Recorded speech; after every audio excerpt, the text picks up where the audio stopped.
حسین کے چہرے کا دیدار نہیں کیا۔ امیر المومنین آپ مجھے کچھ نشانی بتا دیں تاکہ مجھے پتا چل سکے کہ یہ وہ شہزادہ ہے دنیا جنہیں حسین ابن علی کے نام سے جانتی ہے۔ حضرت امیر معاویہ کے جملے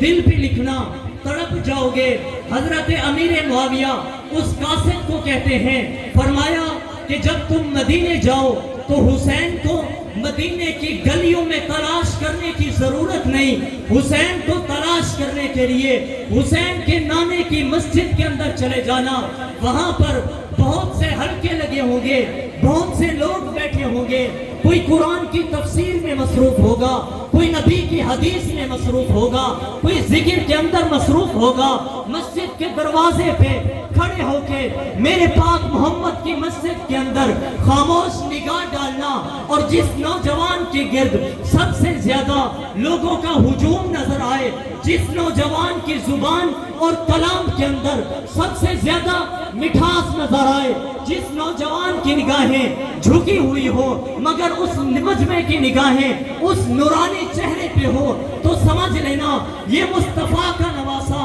علی کا شہزادہ حسین ابن علی ہے۔ وہ قاصد کہتا ہے کہ امیر معاویہ کے قاصد ہونے کی حیثیت سے میں مدینے پہنچا۔ جب میں نے مسجد نبوی کے اندر قدم رکھا، میں نے دیکھا بہت سے علم کے حلقے سجے ہوئے ہیں، کہیں 10 لوگ ہیں، کہیں 15 لوگ ہیں، کہیں 20 لوگ ہیں، مگر ایک نوجوان ایسا بھی ہے کہ جس کے گرد سینکڑوں لوگوں کا جمع غفیر ہے۔ اس نوجوان کا چہرہ ایسا ہے کہ ایسا چہرہ کسی کا بھی نہیں ہے، ایسا لباس کسی کا بھی نہیں ہے، جیسا لباس اس نوجوان کا ہے ایسی زلف کسی کی بھی نہیں ہے، جیسی زلف اس نوجوان کی ہے ایسی نگاہیں کسی کی بھی نہیں جھکی ہوئی، جیسی نگاہیں اس نوجوان کی جھکی ہوئی ہیں۔ اور وہ قاصد کہتا ہے میں نے ایڑیاں اٹھا اٹھا کر دیکھا، میں نے کہا اس کا چہرہ تو دیکھو۔ وہ کہتے ہیں جب میں نے چہرہ دیکھا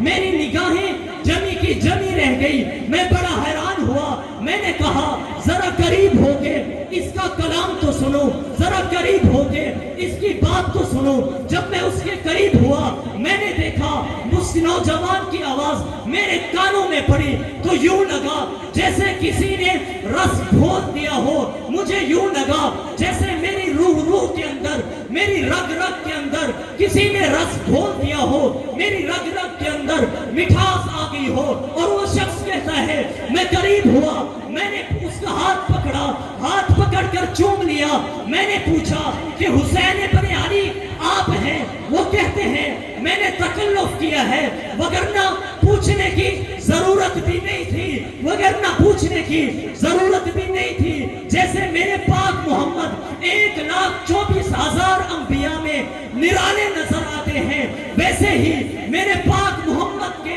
یہ شہزادے، ایک کو امام حسن کہا جاتا ہے، دوسرے کو امام حسین کہا جاتا ہے۔ جیسے میرا نبی پوری دنیا کے اندر نرالا نظر آتا ہے، ویسے حسین بھی پوری امت کے اندر نرالا نظر آتا ہے، پوری امت میں یہ نرالا نظر آتا ہے۔ اور یہ گھرانہ بھی عجیب ہے، فاقے اتنا تھے، یہ جو کربلا میں 3 دن 3 راتیں پیاسے رہے، کیا سمجھتے ہو کہ اچانک اگر کسی بندے سے